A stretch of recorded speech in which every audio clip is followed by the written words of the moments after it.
The Two and Out CFL podcast with Travis Currah and Sheldon Jones starts now.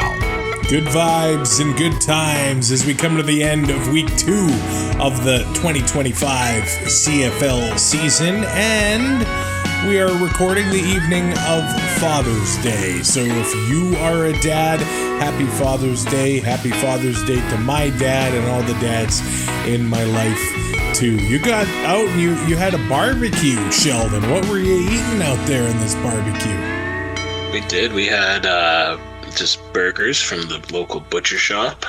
We had some like Italian sausages. There was some hot dogs with cheddar inside them. Those were actually really good.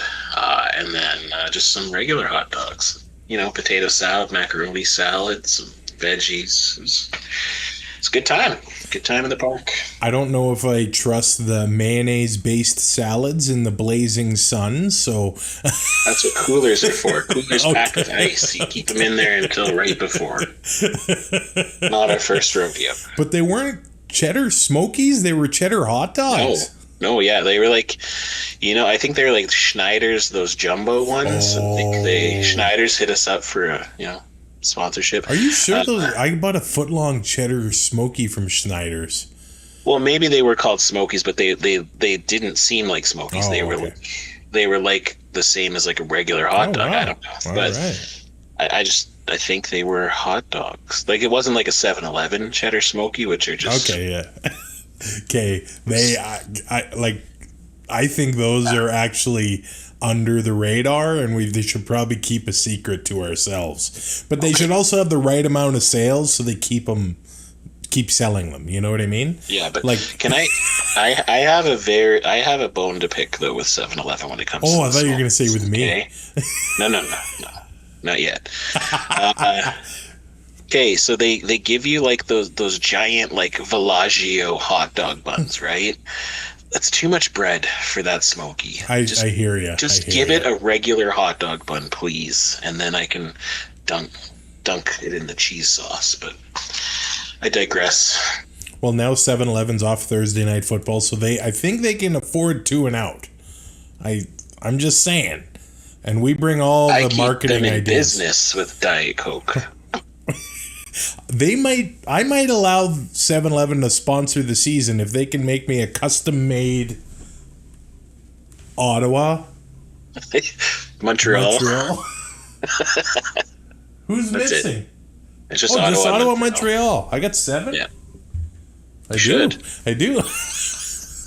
maybe a uniform, cup for all of the teams instead of different ones. Yeah. But we're way off track, but that's Circle K. Maybe Circle K can come in clutch, Yeah. Yeah. Who knows? Let's just spend the next half an hour naming possible sponsors. Now, before we really get going, we've had a couple mailbag messages, so I just want to say thank you to those going to twoandout.ca and participating in the show. Got a message from Barry, one of his favorite CFL podcasts, so thanks for sending into the show. Tyler actually covers the Minnesota Vikings an NFL draft for A to Z Sports in the U.S. I'm sure they say A to Z Sports, but for our purposes, we'll say A to Z. He says he's getting into the CFL hard this year. He's really enjoying the league and 2 and out. He's looking for some good resources for data analytics and potentially all 22. 2 and out, maybe not the best spot for that stuff. I wish we could get that stuff. At CFL, we'll take a sponsorship from you. So there are some people out there doing analytics and things like that for the league. So maybe I'll get back to Tyler. And if any listeners have any suggestions, certainly leave a comment on the YouTube video. But he's choosing to become a Bombers fan. Well, that's good. If he's a Bombers fan, that's fine, because he should just follow Derek Taylor, because Derek Taylor is definitely one of the most analytical play-by-play guys in the league for sure. Yeah, he's picked a good team for that purposes. Well, lives in Minnesota, so that's close to the Bombers. Viking legends, Bud Grant coached the Bombers, obviously. And he says Brady Oliveira rescues dogs. So how can you hate the guy? Other than sabotaging my week 2 fantasy week. You and me both, brother. But just before we move on from this, I got to give a good Go Pack Go. Thank you. Oh, okay. Yeah. He cheers for your rival NFL and CFL team, Sheldon. Yeah, that's okay. We're friends. This isn't like a, Philadelphia Eagles, New York Jets, or Giants fan. We're okay. We're good. And get this, Tommy is in New Jersey, one of the newest members of our Patreon. Nice. Sending a shout out from New Jersey. He's a Rider fan and fan of the show. He's in the metal band Kissing Candace, and they always listen to Two and Out on tour. Him and his buddy try to hit a CFL game each year, and they're hoping to go to Mosaic this year, grab a beer, and say hi to the Two and Out fellas. So, hey, Tommy, I suggest you make it the Labor Day game. I don't know if your tour will take you there, but I don't know. That's cool. I should see. Oh, he's from New Jersey. Just a sec. Game used ice for Marty Brodeur's retirement night in 2016 when they put Brodeur's numbers in the rafters. It was the week of my wedding, and my wife let me go to New Jersey to go to that game. I'm a lucky guy. So I don't know if Tommy's a Devils fan, but I had to throw that in there. Well, if you make it to a game that Travis is not at, I am definitely stoked to meet you guys, because I love metal and I love beer. And I always drink Sheldon's beer if he has extras. So seems like it. Yeah, I'm a giving person. And then I got this message from Jake, one of our patrons, as well. He had an interesting thought. He and we'll get to it, because he had a thought while watching Chris Streveler shred BC through the air and maul them on the ground in that game today. It made him think, does the smaller pool of CFL teams mean the talent pool of starting caliber CFL players is greater? In the NFL, you have 32 theoretically starters at positions like quarterback and running back, and in the CFL, there's only 9 starting jobs. But it seems to me that there are more starting level players. Hence, players like Cody Fajardo are short yardage guys, despite being Grey Cup winning starters not so long ago. He says the lack of drop-off in today's game from Collaros to Streveler and Oliveira to Peterson, the running back that came in and had a great game, Matthew Peterson. He made me think of how much more screwed NFL teams are if they lose their starter at quarterback.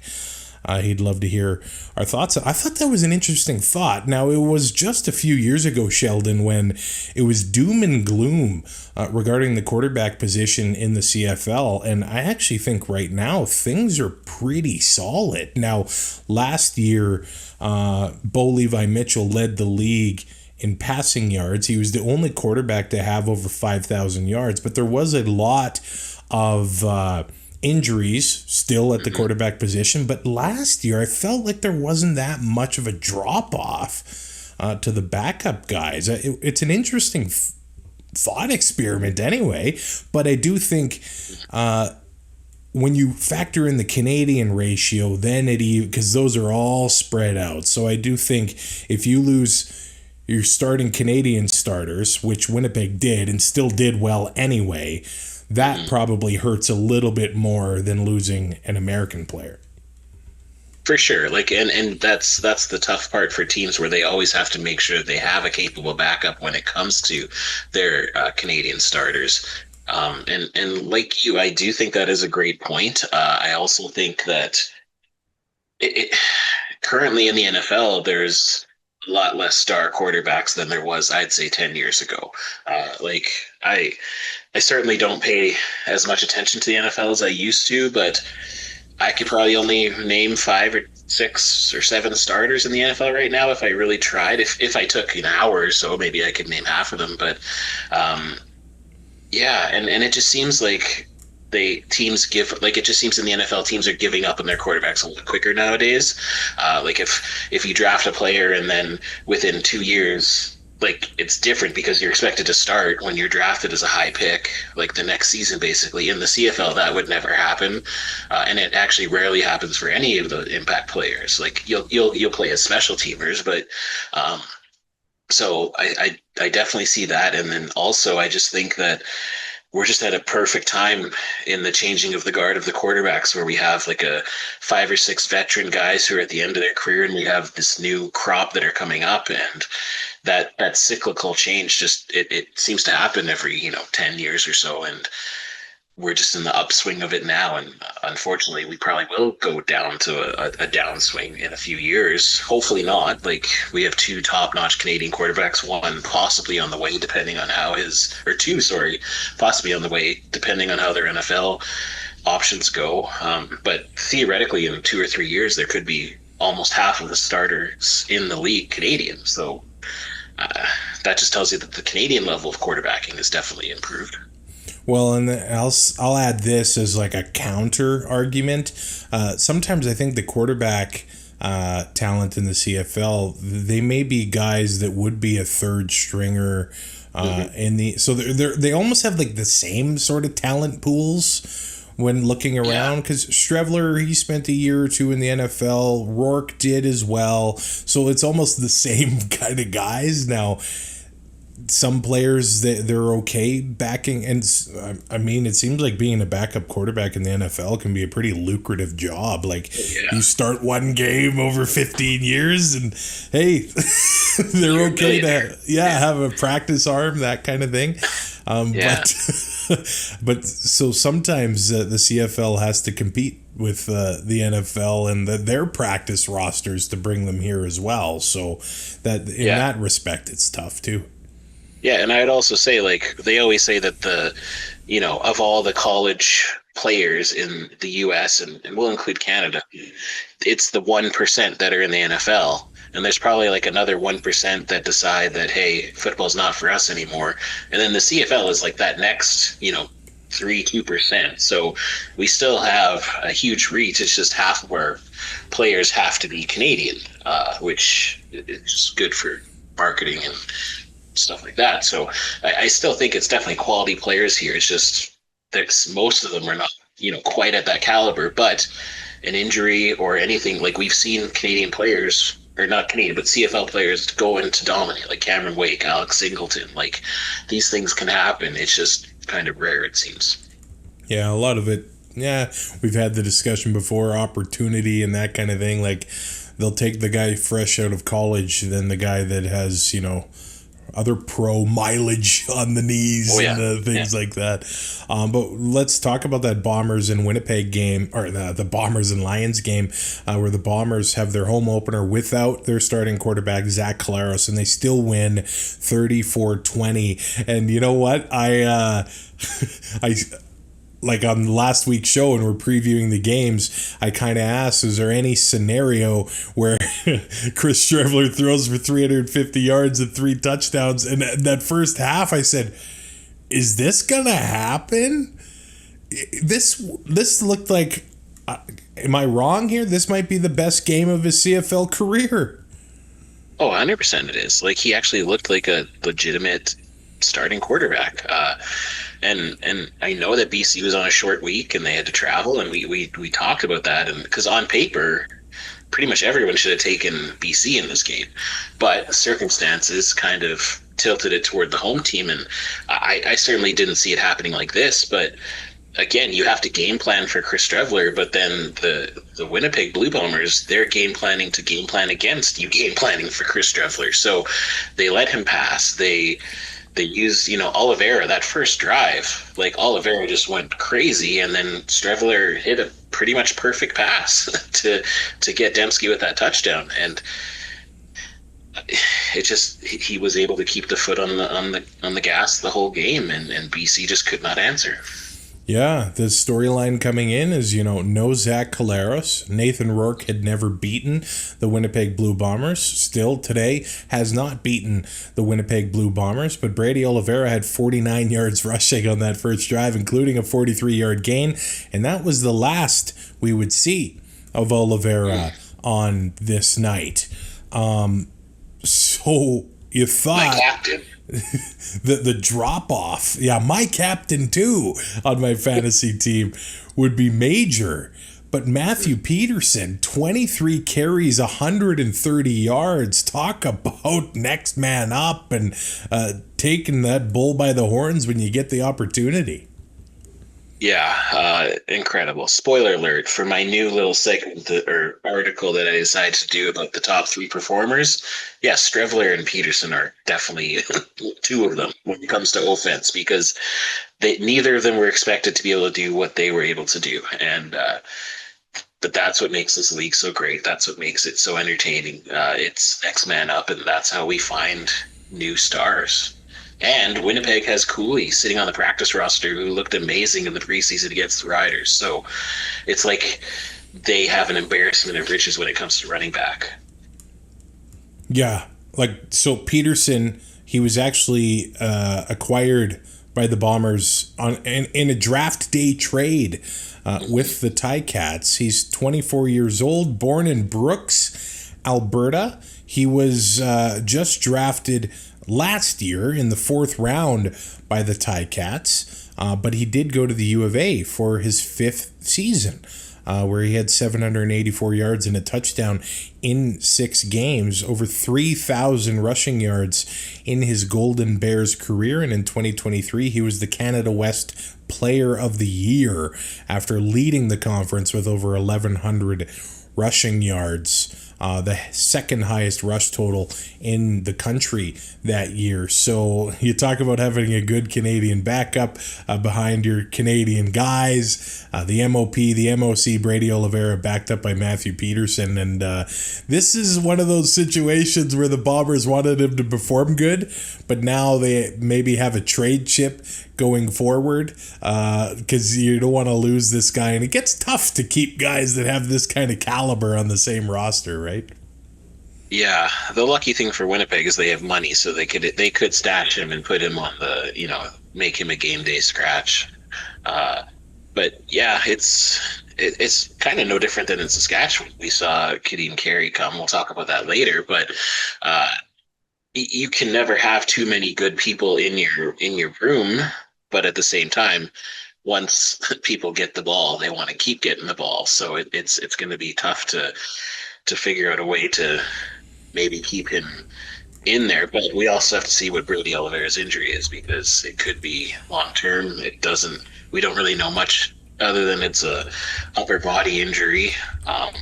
And let's be honest, with Mike O'Shea, we're not going to know much until he's actually ready to go back, because they're not going to really give much information. Yeah, Mike O'Shea, he's a joy to get injury information from. But you know what? Every year lately, it seems people say that, the Bombers are done. They don't have any players anymore. They lose Tyrell Ford to Edmonton. Well, Marquise Bridges gets the start at cornerback in this one, gets an interception on the first drive. It goes off of Justin McInnes's hands. He probably should have caught that one. Bridges gets the interception. He gets another one in this game as well. So it does look like the Bombers, without their starting quarterback, without their starting running back, Marquise Bridges is now starting on the corner. He gets 2 interceptions. They are not going away. I know it's week 1 for them. They're not going away, man. No.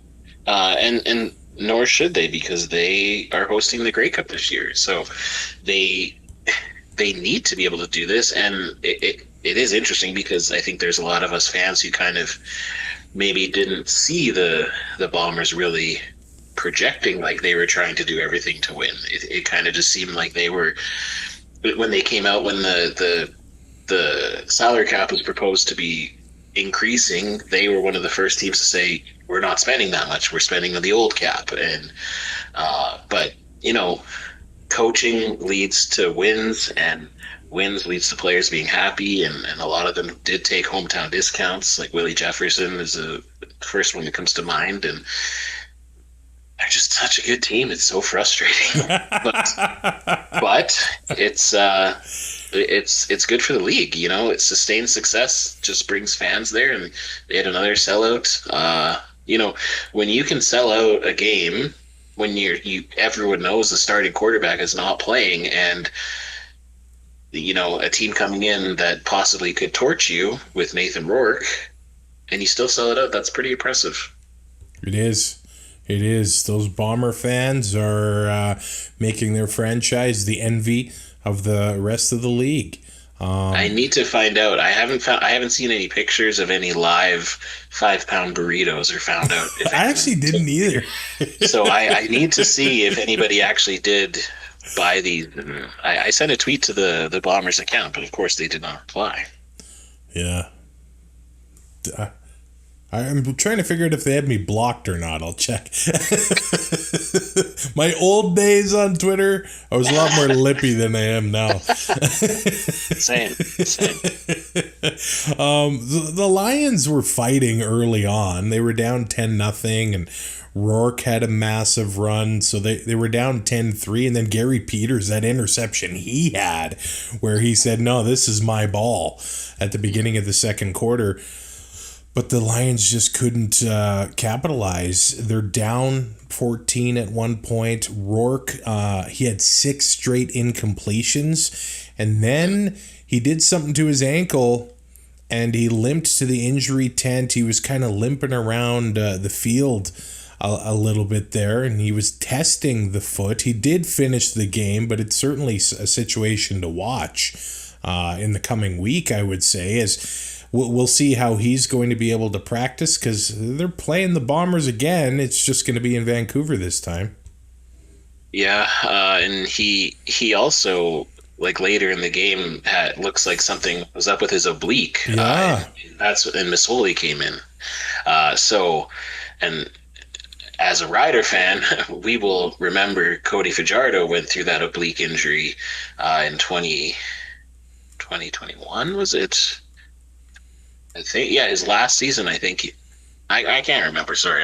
But I know that he definitely had an oblique injury that was affecting him for, long term throughout the whole second half of the season there.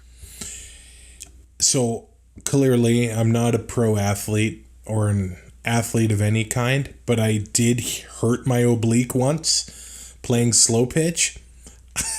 I didn't know I had an oblique until I heard it. To be a quarterback? So I heard it. I was like, I'm going to hit a home run. Well, I hit a home run tearing my oblique. Yeah. I could barely run to first base after I hit the bat. But so that's definitely a tough injury for a quarterback. He might not be ready to go for this coming week. So this is why having depth at quarterback is good. I mean, Masoli has experience, but not ideal for the Lions, obviously. No, and when he hurt the oblique, it wasn't like he got hit or anything. He just did it when he threw the ball too. So another one of those non-contact injuries where those can be a little bit scarier than even contact injuries sometimes. We might get the rematch with the Bombers with their number one quarterback and the Lions with their backup, and everyone will expect the Bombers to win, and who knows what might happen. Now, the Lions did have a touchdown at the end of the first half, and whenever you have those going into the room, you definitely hope you can have, some sort of momentum. But it was the middle of the third quarter. The Bombers had that 7-play, 108-yard drive ending in the Carrick Wheatfall touchdown.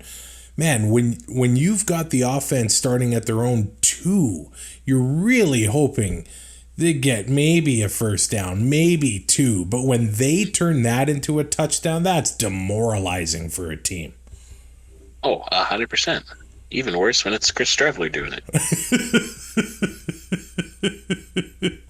Say no more. Now, as the game kind of went on, they started getting Keon Hatcher going for the Lions. He hit 150 yards in this game on 4 catches.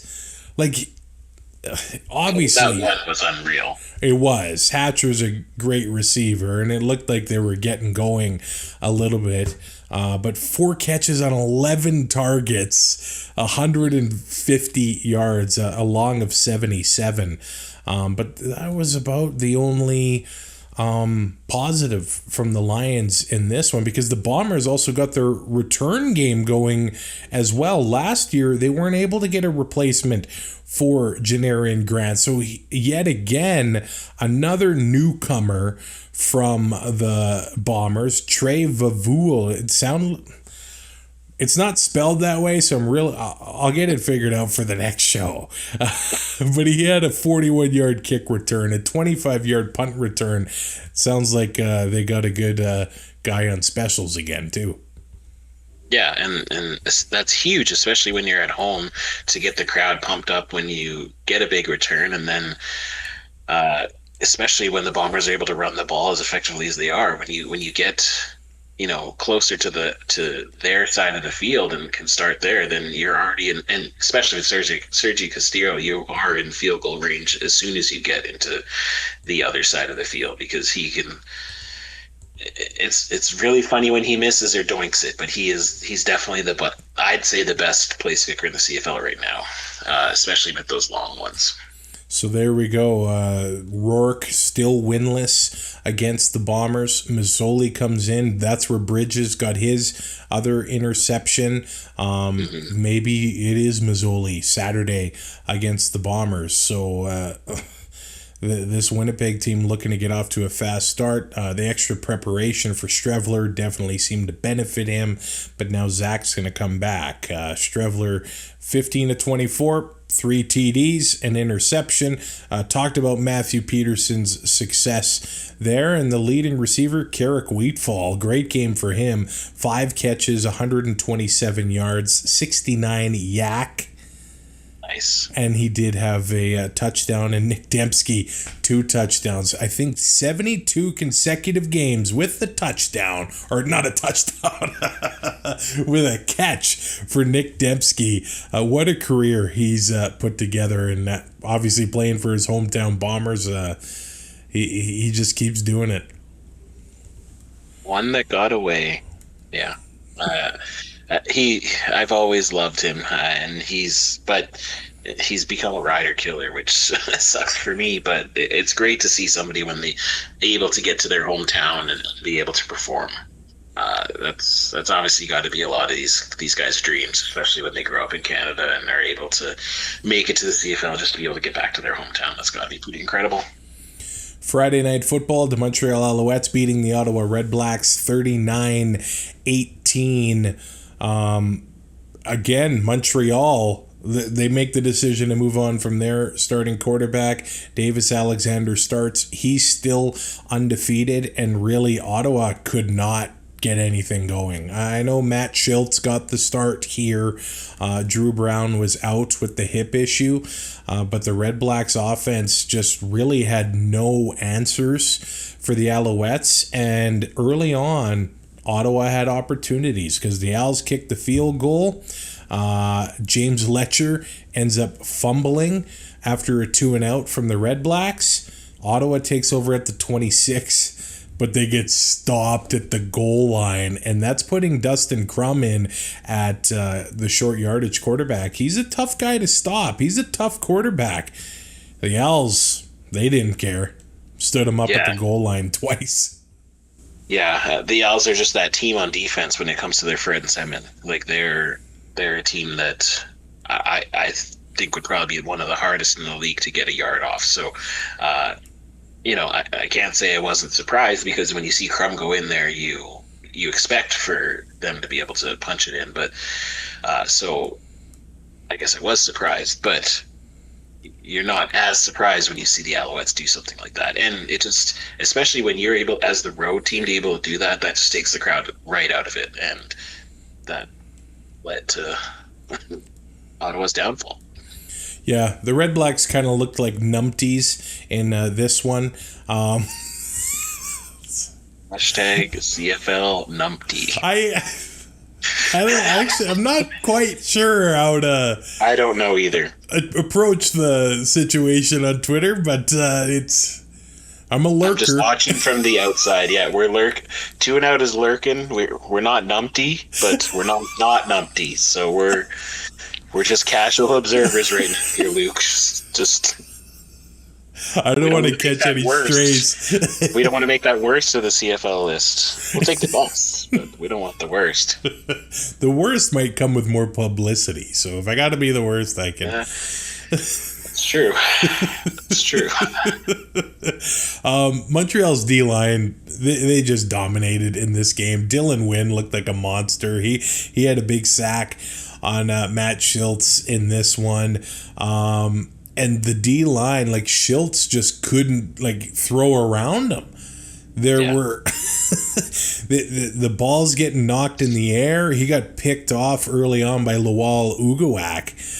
He got the coveted halftime interview in this one. It's awesome to see, newer players get that spot. But Matt Schiltz gets picked off 3 times in this one, and a big part of that is the D-line. Like, we'll try to throw around Sean Oakman and guys like that. It's not easy. Oh, yeah, it's terrible. And the something that I know I'm going off the rails here, but it really rattled me when they only threw to Gino once when they were down in the red zone. Okay, that bugged me too. Like they didn't even look at him.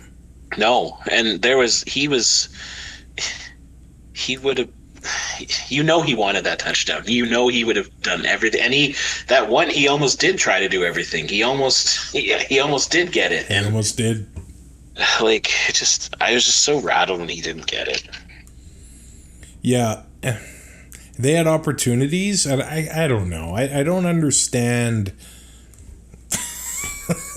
You have one of the best one-on-one receivers in the league. Like, let him do his thing. Like, give him a chance. So I don't know if they were worried about Lorenzo Burns or whoever was covering Gino. Like, Gino had a big gain in this one. KB and Ento made the big gamble. And Gino, that might have been his 27-yard catch here. And he almost made that catch in the end zone, the one you're referring to. One-on-one, I'm willing to take my chances with Geno Lewis. Especially in the end zone. Yeah. It's not a 50-50, it's 90-10. And the only thing I can kind of think of is maybe Schultz just has a better rapport with some of the other receivers because he's used to throwing on the second team. I don't know if that's what the actual case is here, but yeah, it just, you know what? Schultz, you're a numpty for not getting Geno a touchdown. There we go. Now, I guess we're in on it now. Well, the biggest thing here now, Montreal, they were able to start running like late in the game.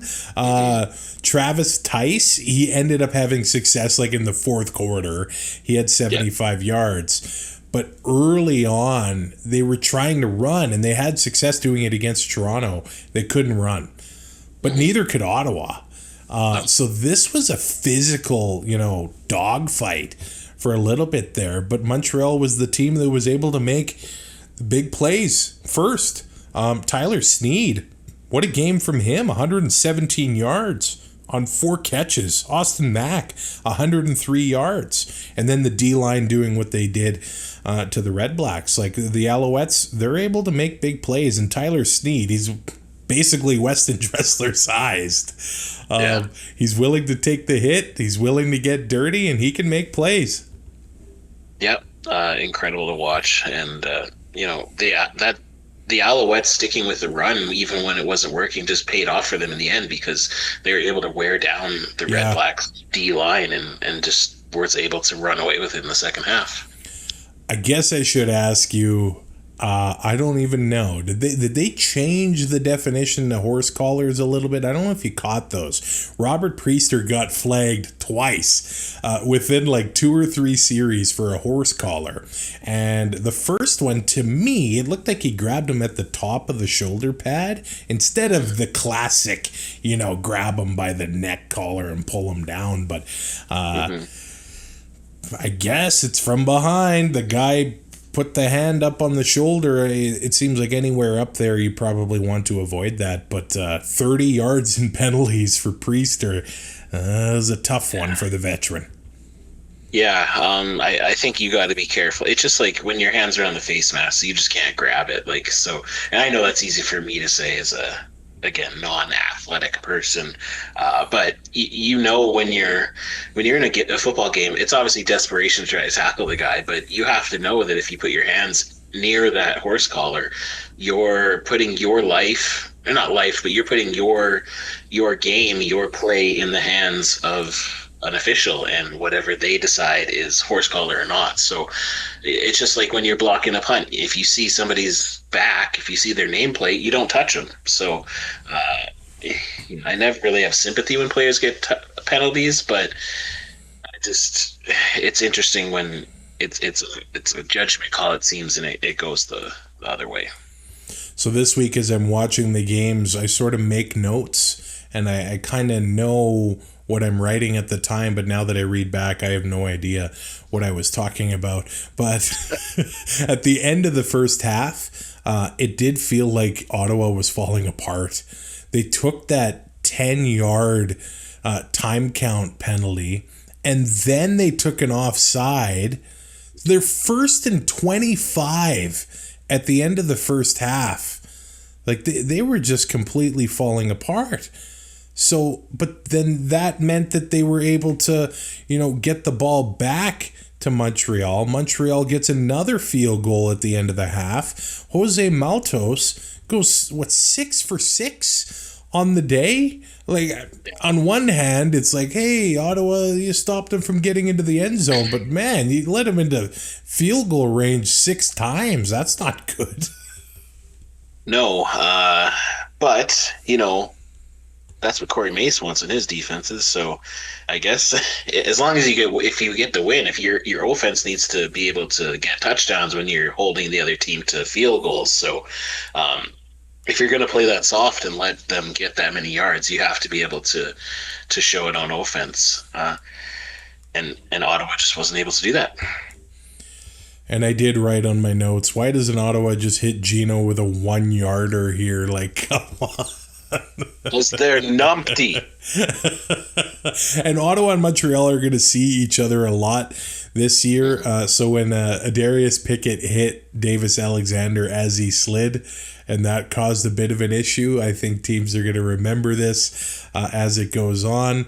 But yeah, that we see that every year. These defenders, you need to make decisions at superhuman speed, and sometimes when your body starts moving, it's tough to stop. But at the same time, I don't blame, Montreal for coming to the defense of their quarterback either. No, and these quarterbacks, they're practicing when they can get that last second slide, and they, I don't think any of them really wants to get hit, but I think a lot of them are willing to take that hit if it means they're going to get an extra 15 yards on the play. But yeah, you gotta be smart when you're a defender. If you see instead of launching yourself, just square up for a tackle, because if you're just squaring up for a tackle, then you're able to stop your momentum when they slide into you. But if you decide to launch like Adam Bighill or something at this front quarterback when he's sliding, then yeah, you're going to get a penalty. And then another thing I'll note, I know the CFL refs, they get criticized a lot, but I feel like CFL might be the amount of stuff they have to keep track of. Like, I don't even fully understand it. Dwayne Ford didn't fully want to explain it, but the nationalized American thing, where William Stanback is a veteran in the CFL for long enough that a certain percentage of his snaps count as him being Canadian. Well, they made that limit, so he had to leave the game for a while. And Daniel Adeboboye, the Canadian running, people's eyes are glazing over. It's like talking, advanced calculus on the podcast. But the refs, this stuff they have to keep track of, it's crazy. Yeah. Oh, for sure. It was very interesting when that came to be, when the CFLPA were able to negotiate that in there, and I think that's great for the players, because some of them can get a little bit more money if they are the designated American or nationalized Canadian or whatever it is. But for somebody to be sitting in the spotter booth and just being like, okay, Stanback's on here, he's not here, okay, this counts as one of his plays, that's pretty impressive. Yeah, it's it seems like as daunting as like, you know, air traffic control or something.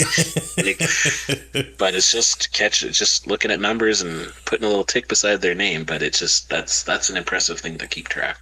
And shout out to Ben Major for the clear explanations. Like twice in this game, there could have been a pass interference, but they said it wasn't going to count for that because the quarterback was hit as he threw, changed the trajectory of the ball, which meant you can basically play NFL blitz N64 style and hit the receiver while the ball's in the air, which I would like to see sometimes. But I don't think I've seen that once in a game, never mind twice, saying that the trajectory had changed, so there's no pass interference. It was a good explanation from the refs, so thumbs up to the Zebras. What's with Ben Major being in all these games? Something interesting happens, like all the punts going off the scoreboard, and shout out to Ben. Ben's awesome.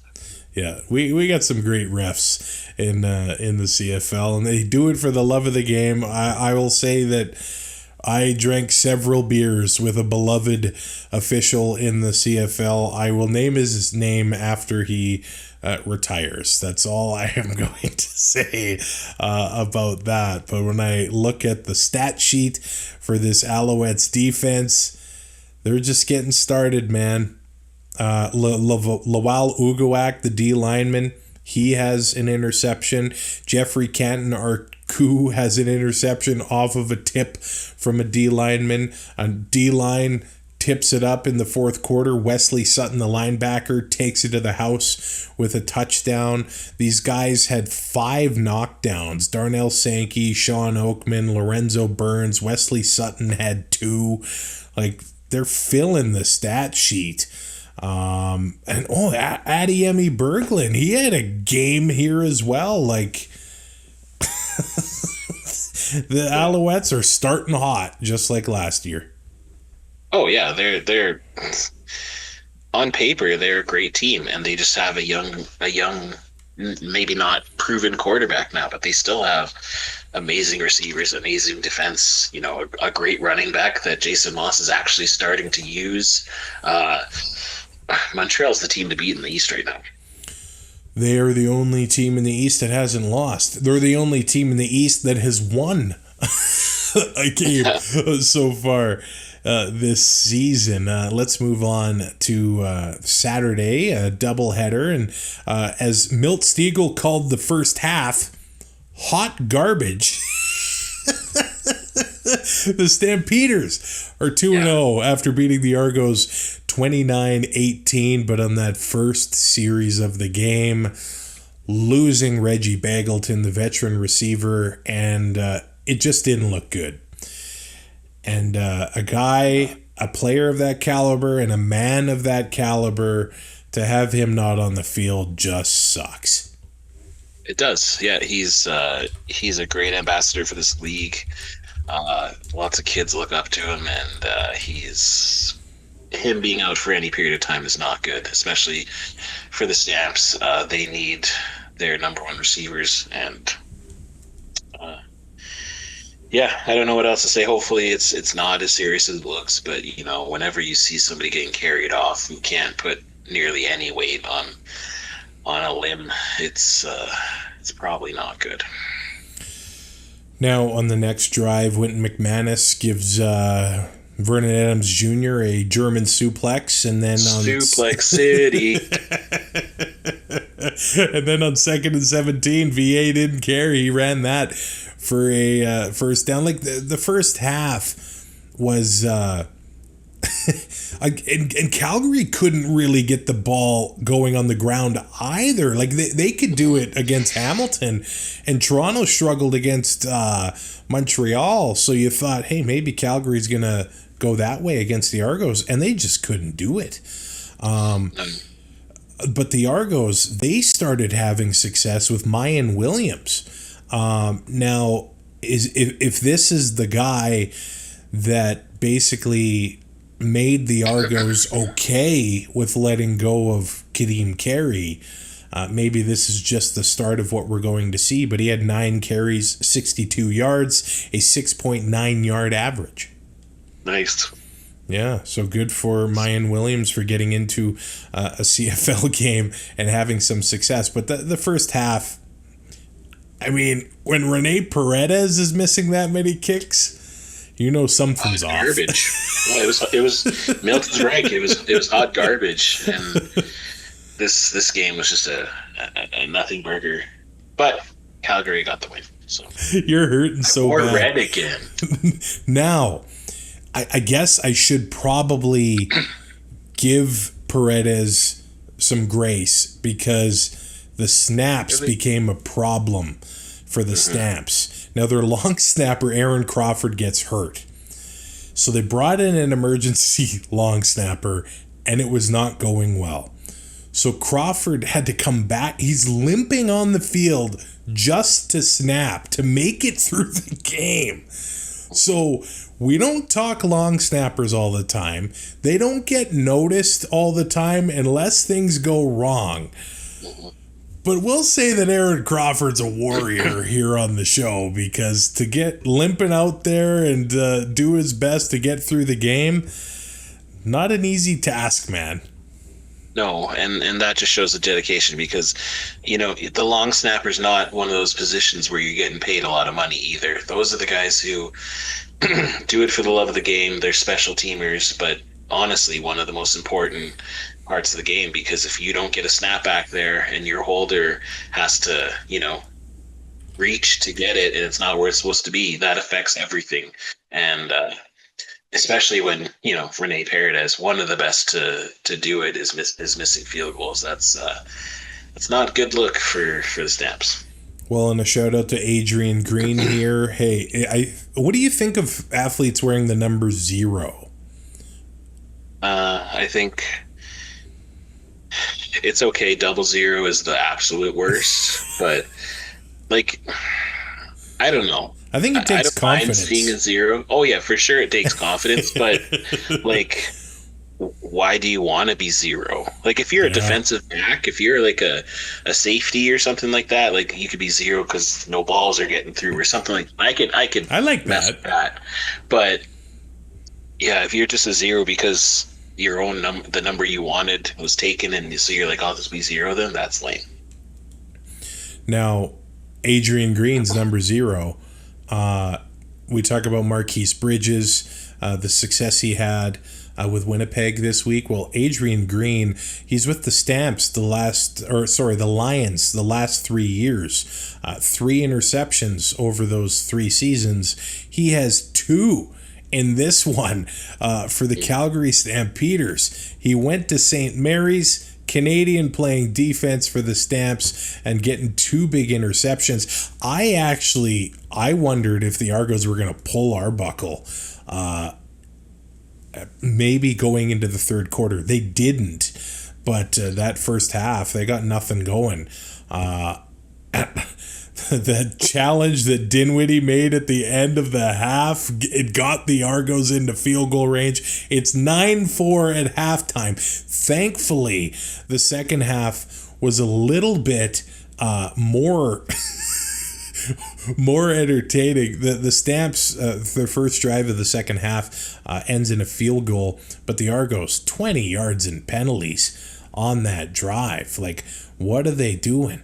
And that's not Argo football over the past few years. They're not taking penalties, and I know they're starting quarterbacks not in there, but Ryan Dinwiddie, that's hasn't been the mark of his teams over the past few years. No, and you know, it could be just frustration setting in because they don't have Chad Kelly, and they had a pretty rough first game. It kind of makes you wonder why they cut Cameron Dukes when he had so much opportunity starting last season. Like, I know Nick Arbuckle had a good enough game in the Grey Cup to win, but again, we have to remember that Zach Claris got hurt, and they wouldn't take him out, and that definitely led to certain plays happening in the Grey Cup to make, you know, Nick Arbuckle become MOP in the Grey Cup. But I just feel like Cameron Dukes might have been the better choice here when you know that your starting quarterback's not going to be ready for the first however many games. Like, they have the Riders next week. Are they? If Chad Kelly's not ready to go, like that Rider defense against Nick Arbuckle, that's going to be an interesting night at the office. But I don't know. Like I think I'm shocked that they didn't pull him, but at the same time, maybe they don't want to expose. I can't even think of who the third string is right now, but they don't want to expose him to that kind of onslaught. I don't know. So they have Jared Dagey, who spent some Right. time with the Elks, and then Tucker Horn as well, but not much CFL experience behind Arbuckle. You can't have it perfect when you're down to your third string, and not many teams have many or much experience in that regard. But the second half was more entertaining. I do want to talk about one player at the end of all this game, but I mean, Vernon Adams Jr., they do the flea flicker to Dom Rhymes. Dedrick Mills punches it into the end zone after that, so that was good to watch. VA had a rushing nice touchdown in this one, and Nick Arbuckle, he got in rhythm actually in about the fourth quarter. 10 straight completions. He starts hitting David Ungerer. He starts hitting DeMonte Coxey. Arbuckle ran a 2-point conversion in, so they were within a touchdown. With about 5 minutes left, Paredes missing 2 field goals in that one. That kept the Argos in it, basically right down to the end. But the Stamps extended their lead by 3 points with just over a minute to go, and the Stamps have already matched their road win total from last year, which was 1. Yeah. The Stamps are 2-0, and they beat the East, Toronto and Hamilton so far. Didn't really see that coming. No, I know there was a lot of higher expectations, I think, in Calgary with Vernon Adams going in there. But again, like I've said on here, there were still thoughts about coaching and too much on the plate maybe for Dave Dickinson. But, you know, so far they've gotten the job done. I think that last week was a little better kind of than this week, but they at the end of the day, they don't ask how, they ask how many. And Calgary's 2-0 after an abysmal season last year. So I don't think there's really much you can point out that is wrong. Like they're winning. They've won. So. Yeah. And no matter what, Toronto played a better defense than they did a week ago against Montreal. Yeah. They were giving Calgary a tough time, I think, at times. Vernon, he didn't turn the ball over. He threw for 300 yards. He led the team in rushing, though, 54 yards rushing, and made it happen at the end of the day. And for Toronto, I mean, Chatfield, he was having some plays on the D-line. McManus has to leave the game. Hopefully that's not too serious, because that defense definitely needs him. And then Mayan Williams, I know I talked about his rushing, but he had 127 total yards on 18 touches, because he had 9 catches for 65 yards in this one. And DeMonte Coxey had 98 yards, 6 catches, and a touchdown. But the player of this game is Jalen Philpott. When he started rolling for the Calgary Stampeders, what a performance he had. 6 catches, 117 yards. But my highlight of the game from him, it might have been like a 10-yard play. He completely destroyed the DB in the first half. It's not often when a receiver gets the biggest hit of the game. So 2 thumbs up to Jalen Philpott, man. Absolutely. I think a lot of people have kind of been waiting for Jalen to kind of come out and show out like his brother Tyson in Montreal. And he has. He's quietly just become a very dependable receiver in Calgary. And I know he's had a little bit of injury history, but yeah, he been incredible this game. The final game of the week was the Saskatchewan Roughriders going to Hamilton. And maybe a few dicey moments in this one, but returning to Sask, still undefeated. 28-23 victory over the Hamilton Tiger Cats. Another game where the first half was kind of slow, but things did pick up as the game went on.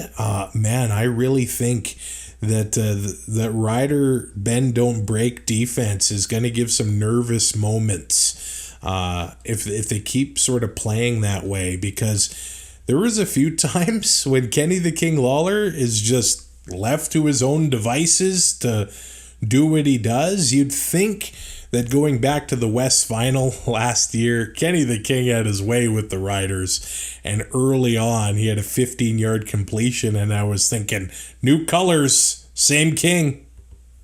Yeah, you can't leave him that open, and I know that's what the Riders do, because they're trying to bait the quarterbacks to get there and get the interceptions. But Bo Levi's the kind of guy that it's tough to bait him. And I know that, later on in the game something happened, but I hate the soft zone. By the second or third play in, I'm already tweeting like, this is ridiculous. Why are we doing this? But, at the end of the day, the Riders are 2-0, and Corey Mace is the guy who gets paid to make those calls. And if they keep winning, then I guess it's just something we have to deal with. But it's just, it's frustrating as a fan watching teams be able to throw, Drew Brown throwing 400 on them, Bo Levi carving them. Like, it's frustrating. But Bo, he looked like he was going to be dangerous on this day. Now, early in the game, the Ticats got into a little bit of problems, like taking holding penalties, and that ended their first drive with no points. But Stavros Katsantonis, he's making plays, and he's all over the place. He's a hard-nosed player. He has an interception early in this game. And then, on the next drive, Lawler draws an accidental pass interference, but then the Ticats get a holding call, and it's 2nd and 17. That soft zone from the Riders. Bo and the King, they convert that. Touchdown, Tim White. The Cats have the lead, but the Riders weren't going to just let that get them down.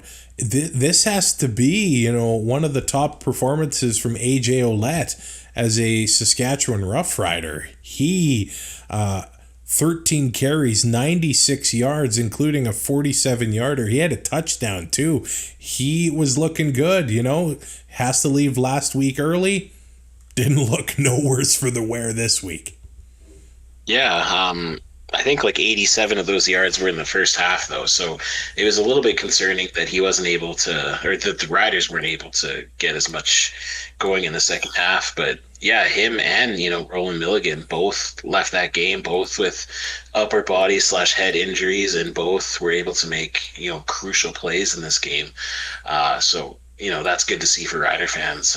But also, I think that Kadeem Carey came in, and while he had very limited reps, he made those reps count. Like, he was back to what we expected from Kadeem Carey. Being one of the most elusive and being able to break tackles kind of running backs that this league has seen in a while. And so again, the Riders with Thomas the Train, Bertrand Houdon as well, they have, just like the Winnipeg Blue Bombers, like an embarrassment of riches at running back right now. Back to Stavros. Not from Tires on Netflix, but a different Stavros. Yeah. So we're in a group chat, but our buddy was also talking about the football game too. So I was Katsantonis is in a Netflix show? Like, what? Nobody told me this. It was the wrong Stavros. But now, okay, I don't want to bring up the Stanley Cup final right now because I feel like there may be some Oiler fans that are a bit nervous right now. But I just wanted to compare That's him. A shame. Could he be like a Brad Marchand that's like because Sam Amelis clearly went out of his way. Like, he stiff-armed him, and then the play ended, and I thought, well, Sam, you got your shot in. And then after the play, he gives him a backhand on the helmet, too. The tiniest, lightest backhand. Like, well, I thought that the first penalty. I thought the first one deserved the call more than that, but yeah, but like I get why they called the penalty because he did hit him in the face mask. But Stavros is a nice guy though. Like he is. It doesn't seem like he would be that Brad Marchand guy, but maybe. I think he's a different guy on the field. I think when they're in between those stripes, you never know what they're going to say. Hey, once you get that tinted visor on, it changes you. First, whenever you're playing Madden or college football and you do a creative player, that's the first thing you got to do is get a deep tinted visor. 100%. But the ride, like, if you have a 6-minute, 55-second drive, like, that's what the Ticats did to the Riders. And then the Riders had a long drive in the second half themselves. 7 minutes, 18 seconds. But it ends in a missed field goal. Like, to put that much work, to eat that much clock, and to end up with no points, some teams would get deflated by that. Now, they didn't in this one. They overcame the struggles from Brett Lothar, but what a tough game, to say the very least, from Brett Lothar. He goes 2 of 5, and I believe he missed an extra point as well. So he left 10 points on the field. Like, the Riders, they had an opportunity to put this game away earlier than they did. And those missed kicks, I know they're just kickers, but they do affect the game, man. Yeah, so I have a couple thoughts on this. I'm a Brett Lothar fan. I have his jersey. I like him as a person. Like my mom is from Nova Scotia. He's from Nova Scotia, so there's that connection there. And honestly, usually whenever Brett has a bad game, he has one bad game a season, and at least for the past 3 seasons, he's had a bad game. Everyone's kind of like, oh, we need to bring in competition. We need to get a new one. And then he just goes off for the rest of the season. And like at the end of last season, he was definitely probably one of the best after we played Montreal, I think, and he missed 4 or 5 field goals that game. And it was that game they lost. And arguably you could say it was because of his missed field goals.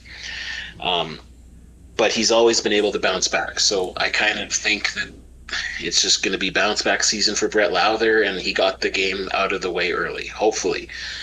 The other school of thought is he has a new holder. And I don't want to blame this on the holder, because the holds looked okay. There was a couple where maybe the ball was a little tilted when it should have been up straight, but it's not just the hold when it comes to the holder.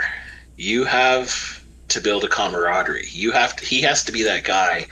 You know, we've all heard the story of the Grey Cup in 1989 when Dave Ridgway was, kind of freaking out, and Glenn Suter calmed him down by pointing out the blonde in the stands.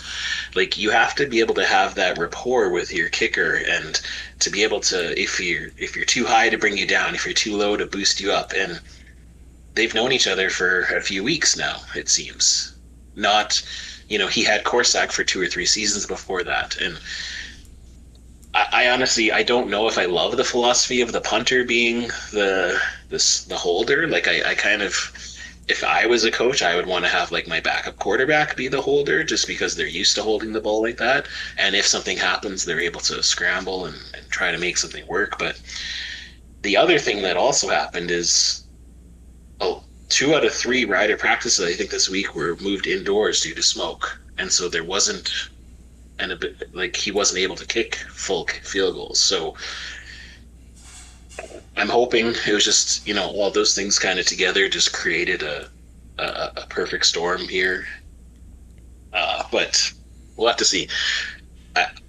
The one thing that I will say is this kind of has to be the last time that he's able to have this happen, where we kind of give him the chance to rebuild it, because at the end of the day, these guys are professional athletes and they need to perform, and if this happens once or twice a season, that's once or twice too many times for a professional athlete. Sorry. Well, and it did happen in a week 2 win rather than a West final loss. So it's good to have it out of the way, but hey, if this happens a few more times, that's the nature of the business. It's a performance-based business, right? Yeah. But hey, the team won, so we'll have to try to remember that. Now the Riders go into the half, and the Ticats go into the half leading 7-6. But hey, we talked about number 0 in Calgary. Well, number 0 on Saskatchewan gets the Riders into the lead. Picks off Bo Levi Mitchell, returns it 64 yards to the house. That was just... it looked like it was Milliken all the way on that one. Great play by him, obviously, but... And it reminded me of the Duron Carter when he picked off Bo. Oh, yeah. Had that really great call of... Bo Levi, shut your mouth. I think that Vanstone said that was the 7th pick 6 that Bo has thrown against the Riders. Wow. An interesting stat there. But yeah, you love to see it. That's what this defense is built around. They're built around being a turnover machine. And so for Roland to be able to shake off what, looked like it was a concussion or a stinger at the very least a week ago, to be able to come in and play and be able to get a pick 6 like that is perfect. The Cats stuck around in this game there, and Bo, he seemed like he had a short memory. Like, he drops the snap, the ball bounces perfectly, he hits Kenny the King for a big play to the 1, and then Corey Mace challenged it. Yeah. I wasn't sure what was going on there.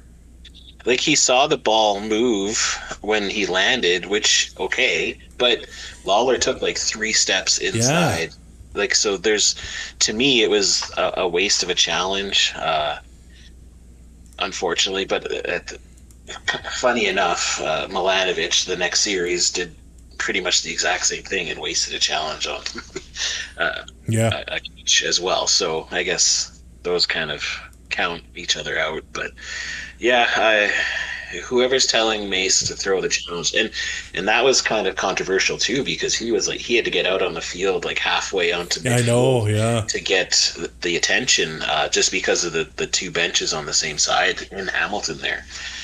But yeah, I'd like Corey to throw the challenges a little better opportunities, but hey, you can't. At the same, sometimes you just want to kind of break the momentum when a big play like that happens, and if you have to waste a challenge, it's no different than taking a timeout. So I guess it's whatever. So the King does end the game with 162 yards receiving in this one. Like, wow. And he should be going to Saudi for King of the Ring, man. Well, it seemed like Bo and Lawler were not really in sync in week 1, but they were able to make things happen here. Yeah. Lawler was left wide open a few times, and it's, I guess, that zone. But if the Cats were able to finish a few drives, this also could have been a different game. But it was a battle. 20-20 in the fourth quarter. And then the Riders start hitting Keyshawn Johnson, and the Cats had no answer. As simple as that. Like, Johnson's quiet in the first 3 quarters. Mm-hmm. And then they start hitting him every play on those little slants, and they could not stop it. They could not stop it. It was quite the drive. I believe it was 69 yards, that drive. Nice. I will confirm that stat. But they were hitting Johnson like over and over and over. Oh, it was a 70-yard drive. No, on TSN. That's what it says on the stat sheet. TSN said 69. TSN said 69, so I'm taking that. But it was like me playing Madden, just slants. That's all it was. Like, and I loved it. Well, let's look at this drive. Trevor Harris hits Keyshawn Johnson for a 28-yard drive. Or gain. Trevor Harris hits Keyshawn Johnson for a 13-yard gain. Trevor Harris hits Keyshawn Johnson for a 13-yard gain. He had an incomplete one to Keyshawn Johnson. Then the next play, 15 yards, Keyshawn Johnson is in the end zone. Like, they I don't know why it took them 4 quarters, but it worked. Johnson ends the game with 8 catches, 124 yards, the vast majority happening like at the end of the game.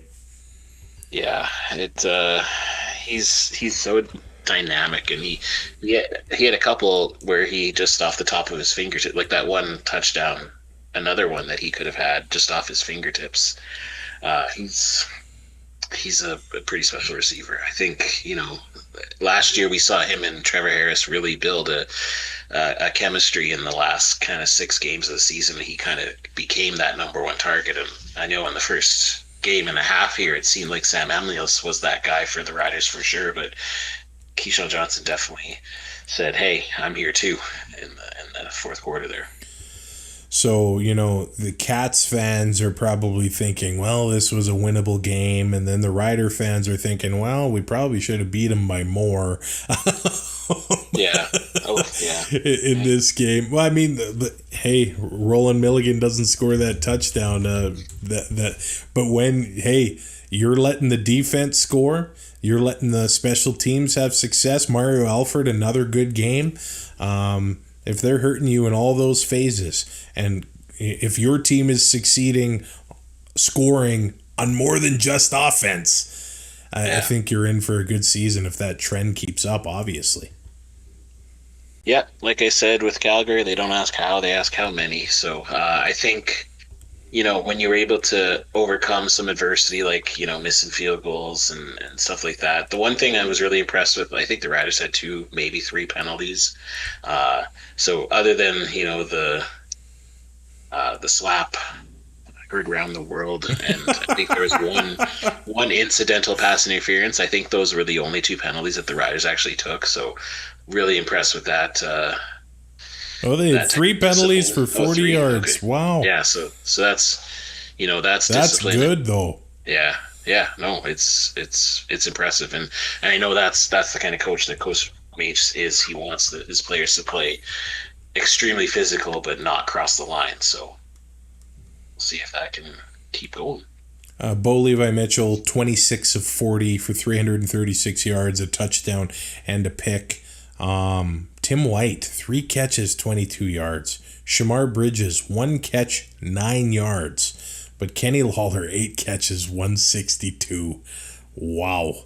For the Riders, Keyshawn Johnson has his game. Duncan Busby, 59 yards receiving, and Dante Myers, 5 catches, 40 yards, and got picked up by Yoshi Hardrick one moment in this game. So that's week 2. Last year, Sheldon, I don't think I got 4 games right the entire year. Here I am in week 2, already peaked. It's all downhill from here. Yeah, we were both 4-0, and that was wonderful. In one of my pools, I was 3-1 because I picked BC for some silly reason, even though everyone else is Winnipeg. But I can't wait to go 0-4 next week. Thank you to the Montreal Alouettes defense for scoring me 15 points on my CFL fantasy. I had 92 points. Could have been worse. It was better than my previous week. That's all I'm going to say. Did you have a bad week? Yeah, 80.4. It was. Oh, so I did beat you in this. Okay. Yeah, Brady Oliveira kind of. And Mills, like Dedrick Mills, like I really thought he was going to just run right over them. Yeah. And I had Eugene Lewis, it just wasn't a good week for me, but I'm willing to come back next week and try all over again. Yeah, I had Myers, 9 points, Phil Pott, Tyson, 9.2, Keon Hatcher, thankfully, 25 points. My top scorer, Davis Alexander, 15.3, and the Owls defense, 15. So good thing I had the Owls defense. But that is week 2 of the CFL season. Happy Pride. All June long.